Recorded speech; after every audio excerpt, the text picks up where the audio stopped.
తెలుగువారి సంవత్సరాది ఉగాదిని పురస్కరించుకొని ద్వాదశ రాశుల్లో 3వ రాశి అయినటువంటి మిథున రాశి వారికి ఎటువంటి ఫలితాలు ఉండబోతున్నాయి?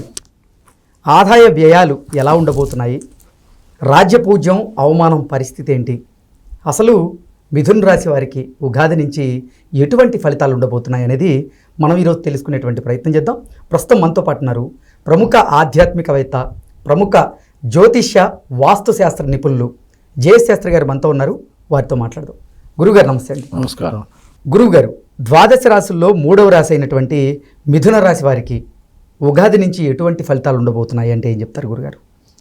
శ్రీ గురుభ్యో నమః.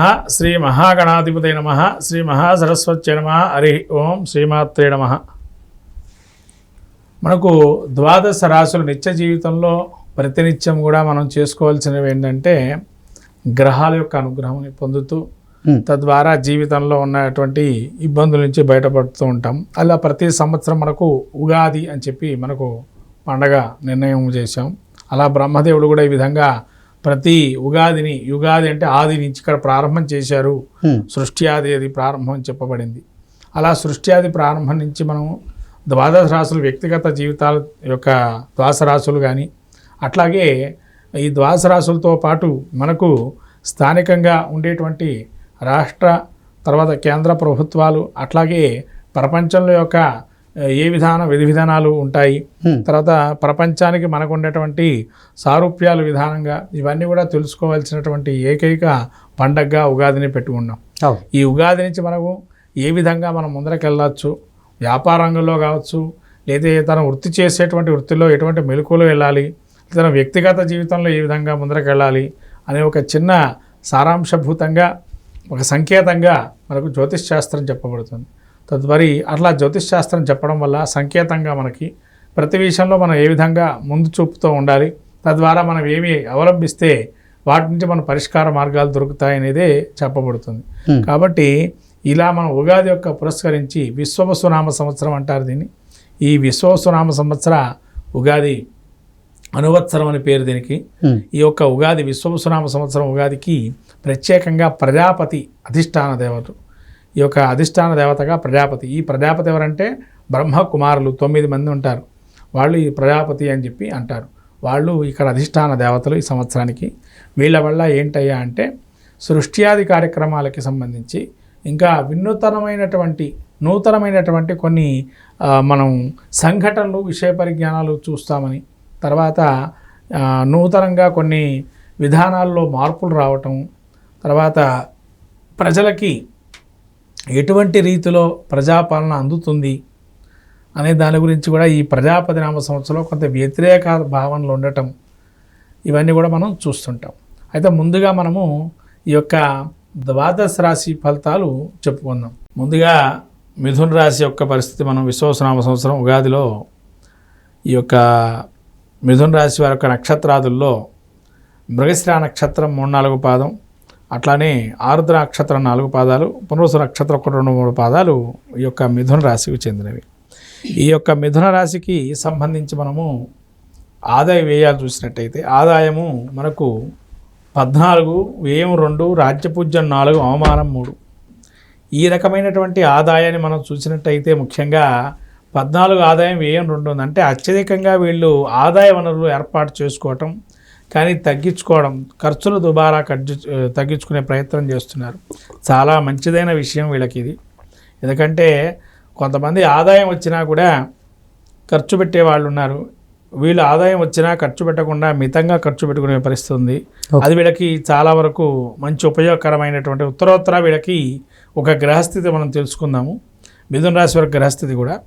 ఎందుకంటే ఇక్కడ ఈ యొక్క ఆదాయ వ్యయాలు ఎందుకు ఈ విధంగా ఉన్నాయి అని అంటే మరి ఏ విధంగా ఖర్చు పెడతారు మరి వీళ్ళు ఆదాయం వలన అంత ఉన్నా కూడా అంటే వీళ్ళకి మిథున రాశికి జన్మంలో గురువు మే నుంచి ప్రారంభమై అతిచారం వల్ల అక్టోబర్ నుంచి డిసెంబర్ వరకు కూడా ఈ యొక్క ద్వితీయ స్థానంలో సంచారం చేస్తున్నారు. అట్లాగే కేతు తృతీయ స్థానంలో సంచారం చేస్తున్నారు. ఈ యొక్క రాహు వచ్చేసి వీళ్ళకి భాగ్యస్థాన సంచారం, దశమంలో శని సంచారం చేస్తున్నారు. ఈ విధంగా మిథున రాశి యొక్క పరిస్థితి చూసినట్టయితే జన్మంలో గురువు ఉండటం వల్ల ఒక మానసికమైన రోగిగా ఉండటం, అంటే ఎవరు చెప్పిన మాట కూడా విన్నట్టు వదిలేయటం, ఓకే, మనకెందుకు అనే ఒక భావనలో ఉండటం, అది ఒక మంచి లక్షణంగా ఉంది. ఎందుకంటే కొన్ని విషయాలు నొచ్చుకునేటట్టు ఉంటారు. ఎందుకంటే ఇక్కడ రాజ్యపూజ్యం 4, అవమానం 3 ఉంది. అంటే గౌరవించేవాళ్ళు 4 ఉన్నారు, అవమానించేవాళ్ళు 3, ఒక్కళ్ళు మాత్రమే మిమ్మల్ని ఎప్పటికీ మెచ్చుకునేటువంటి వారు ఉన్నారు. కాబట్టి ఇక్కడ మనం ఆలోచించాల్సిన విషయం ఏంటంటే చిత్తచాంచల్యం అనేది కూడా ఉంటుంది. ఇప్పుడు ఆలోచించిన విషయం రేపు ఆలోచించకపోవడం అనేదే మంచిది అలా ఉండటం వల్ల. కానీ ఒక భ్రమలో ఉంటారు వీళ్ళు. అంటే అహం బ్రహ్మాస్మి అనే ఒక భ్రమలో ఉంటారు. ఓకే, అంటే నేనే ఇంకా సర్వత్రా సర్వం అంతే నేనే అని ఒక స్వభావంలో ఉంటారు. అది కొన్ని క్షణాలకి మంచిది, అన్ని క్షణాలు మంచిది కాదు. అది కూడా ఎప్పుడు అని అంటే దానికి కారణం ఏంటంటే ఎప్పుడైతే శని వీళ్ళకి దశమక్షేత్రంలో ఉన్నాడో ఒత్తిడి ఎక్కువ గురవుతారు. ఆ ఒత్తిడికి గురైనప్పుడు ఏమొస్తుంది, కోపం వచ్చేస్తుంది. టక్ మనకు 4 మాటలు అనేస్తారు.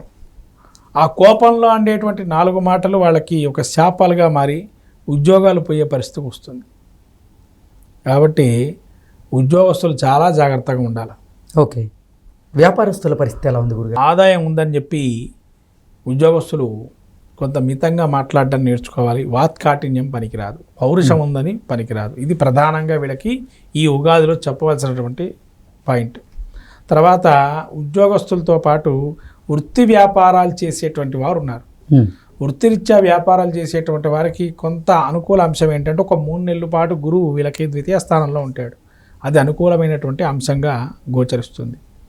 తర్వాత వ్యాపారస్తులకి గురువుడు జన్మస్థానం నుంచి ద్వితీయ స్థానం, అంటే కోల్పోయిన సొమ్ముని ఒక్కసారిగా రాబడతారు. అది ఎప్పుడు అంటే గురువు అతిచారం ఉన్నప్పుడు రాబడతారు. కోల్పోయిన సొమ్ము అంతా కూడా ఒక్కసారిగా రాబడతారు. వీళ్ళకి ఇంకోటి ఏంటంటే పూర్వీకుల యొక్క ఆశీస్సులు ప్రబలంగా ఉంటాయి వీళ్ళకి. ఇంకోటి ముఖ్యంగా చెప్పాల్సినటువంటి విషయం ఏంటంటే పూర్వీకుల ఆస్తులు ఏవైతే ఉన్నాయో వీళ్ళకి కొంతవరకు వాటికి సంబంధించి న్యాయపరంగా చిక్కులు చికాకుల నుంచి కొంత ఒక మార్గంగా పరిష్కారంగా ఉంటాయి. తర్వాత కేతు కూడా తృతీయంలో ఉండటం వల్ల వీళ్ళు ఇండివిజువాలిటీ కొద్దిగా డిప్రెషన్ అయ్యి లోనయ్యే అవకాశం ఉంటుంది. కాబట్టి మీరు ఒక్కరు అనుకోవద్దు నాకు దేవుడు ఉన్నాడు అనుకొని ప్రయాణం చేయండి. అంటే దేవుడు సంకల్పం లేదు జరగదు కాబట్టి దైవతానుగ్రహాన్ని పొందడానికి ప్రయత్నం చేయండి. అంతే తప్ప ఈ జన్మంలో గురువు ఉండి మానసికంగా రోగిగా మీరు ఉండడానికి ప్రయత్నం చేయకండి. అందరితో కలివిడిగా ఉండండి. 10 మందికి మీరు సహాయం చేయండి. వాళ్ళు ఎవరు నీకు సహాయం చేయడం పర్వాలేదు, 10 మందితో మీరు సహాయం చేయండి. ఇలా రాజకీయ నాయకులు, సినీ రంగ ప్రముఖులు ఎవరైతే ఉన్నారో స్తబ్దుగా ఉండే వాతావరణం ఏర్పడుతుంది. విద్యార్థులకి కొంత ఫస్ట్ విధానంగా కన్నా రెండో విధానంగా పాస్ అయ్యే అవకాశం ఉంటుంది. ఫస్ట్లో పాస్ కాకపోవచ్చు, రెండో విధానంలో పాస్ అవుతారు విద్యార్థులకి. తర్వాత రుణాలు తీసుకునేటువంటి వారు ఎవరైతే రుణాలు ఎక్కువగా తీసుకునే ప్రయత్నం చేస్తారు. ఎందుకంటే రుణం తీసుకోవటం వల్ల వీళ్ళకి మరి ఏం చేస్తారయ్యా అంటే వీళ్ళకు వివాహాది శుభ కార్యక్రమాలు ఒక 3 నెలల వరకు చేసుకునే అవకాశం ఉంటుంది. నూతన గృహారంభ గృహ ప్రవేశాదులు కూడా. కాబట్టి ఆ సమయం 3 నెలలు వీళ్ళకి ఒక స్వర్ణయుగంగా మారే అవకాశం ఉంది. కాబట్టి ఆ 3 నెలలకు సంబంధించి ఆదాయాన్ని మీరు కొంత అప్పుగా తీసుకోవటం, ఆర్థికంగా కొంత భారం పడే అవకాశం ఉంటుంది ఆ 3 నెలలు. కాబట్టి అలా మీరు ఆర్థికంగా కూడా మీ ఆదాయం బాగుంటుంది. కాబట్టి అది మీరు వెచ్చించవచ్చు శుభకార్యాలకి. ఓకే, రైతులకి ఎలా ఉండే అవకాశం ఉంది గురుగారు? రైతులకు వచ్చేసండి దశమక్షేత్రంలో శని ఉండటం వల్ల అనుకోకుండా వాతావరణాలు కొన్ని ప్రతికూల వాతావరణాలు ఏర్పడటం, తద్వారా క్రిమికీటకాదులతో అవి నశింపజేయటం, పెద్ద నష్టం జరిగే అవకాశం ఉంటుంది రైతులకి. మిథున రాశి రైతులకు కావచ్చు, కర్షకులకైతే కనుక అంటే కార్మిక రంగంలో ఉండేటువంటి వారికి కొంత ఫ్రాక్చర్స్ కానీ ఎయిర్ బ్రేక్స్ కానీ జరిగే అవకాశం ఉంటాయి. గురుగారు, మిథున రాశి వారు వారి ప్రతికూల వాతావరణాన్ని అనుకూలంగా మార్చుకోవాలి అంటే ఎటువంటి దైవ దర్శనం చేసుకుంటే మంచిది? వీరు ప్రత్యేకంగా గురు ఆరాధన, అలాగే విష్ణుమూర్తి ఆరాధన క్షేత్రాలకు ఎక్కువగా వెళ్ళటం మంచిది. విష్ణుమాలయాలకు వెళ్ళటం చాలా మంచిది. తర్వాత పూర్వీకులకి సంబంధించిన శ్రాద్ధకర్మలు లాంటివి సమయానికి తిథిపరంగా కావచ్చు, లేదైనా కొన్ని మనకు అనేక క్షేత్రాలు ఉన్నాయి. ఆ క్షేత్రాల్లో వీళ్ళు వెళ్ళి పితృదేవత అనుగ్రహాన్ని పొందినట్లయితే కొంతవరకు శాంతం అనేది కలుగుతుంది. పితృదేవత క్షేత్రాలకు వెళ్ళి అక్కడ శాంతి కార్యక్రమాలు చేసుకోవటం, అట్లనే అక్కడ ఉండే దేవతారాధన చేయటం వల్ల మంచి కలిగే అవకాశం ఉంటుంది. పితృదేవత క్షేత్రాలు అంటే అనేకం ఉన్నాయి మనకి భారతదేశంలో, కర్మభూమి కాబట్టి ఒకానొక క్షేత్రంలో ఎక్కడికైనా వెళ్ళి రావచ్చు. ముఖ్యంగా శనీశ్వరుడికి సంబంధించి అయితే శివారాధన, శివక్షేత్రాలు కాశీ, అయోధ్య, పుష్కర, ఇలా అనేక రకాల క్షేత్రాలు ఉన్నాయి. గయా అలాంటి క్షేత్రాలు, పుణ్యక్షేత్రాలు స్నానాలు చేసుకోవటం వల్ల ఈ యొక్క ప్రతికూలమైనటువంటి గ్రహస్థితి కూడా అనుకూలమయ్యే అవకాశం కొద్దిగా ఉంటుంది. అట్లనే ఇంట్లో కూడా వీళ్ళు చేసుకోవాల్సింది ఏంటంటే నిత్యము శివారాధన, మాస శివరాత్రి రోజు ఆరాధన చేసుకోవటం వల్ల కూడా మంచి ఫలితాలు వస్తాయి. ఓకే గురుగారు, ధన్యవాదాలు.